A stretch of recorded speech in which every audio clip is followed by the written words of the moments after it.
Most people don't realize this, but the moment you start watching others too closely, something inside you begins to fade. You may call it comparison. You may call it curiosity. But psychologically, it is something much deeper. Carl Jung believed that the human soul suffers when it lives outward instead of inward. And today, more than ever, we are constantly looking at others, their success, their confidence, their lives, while slowly losing contact with our own.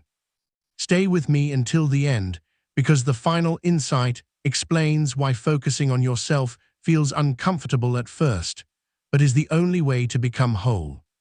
1. When you watch others, you abandon yourself. Every time you measure your life against someone else's, your mind shifts outward. Your energy follows. Jung described this as a loss of psychic balance. Instead of developing your own inner world, you borrow meaning from outside. This is why comparison feels exhausting. You are trying to live a life that is not yours. The soul does not grow by imitation. It grows by attention turned inward. 2. Focusing on others is often projection. Here is a difficult truth. Much of what irritates or fascinates you about others is not really about them. It is about you.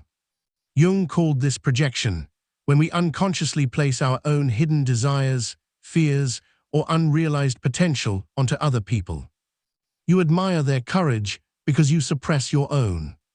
You resent their success because part of you feels unexpressed. As long as you remain focused on others, you never confront what is unresolved inside you. And what remains unconscious controls you. 3. The soul needs solitude to speak.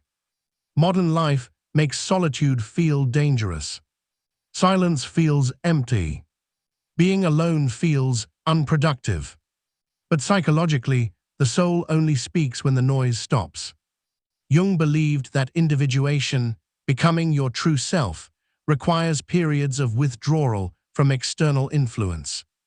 When you constantly consume others' opinions, lives, and identities, your inner voice gets drowned out. This is why focusing only on yourself feels uncomfortable at first. You are not used to hearing yourself. 4. Comparison creates a false identity. When you define yourself by others, your identity becomes reactive. You are successful only if they fail. You feel valuable only if you are ahead. This creates a fragile sense of self. Jung warned that a person who does not know who they are will cling to external validation, status, approval, recognition, to feel real. But these things never satisfy the soul. The soul wants authenticity, not applause. 5. Turning inward is not selfish, it is necessary. Many people confuse focusing on themselves with selfishness. Jung saw it differently. Ignoring your inner life does not make you humble, it makes you unconscious. When you begin focusing on your thoughts, emotions, fears, and contradictions, something powerful happens. You stop competing. You stop comparing. You stop reacting. You begin integrating the parts of yourself you once avoided. This is the beginning of psychological freedom.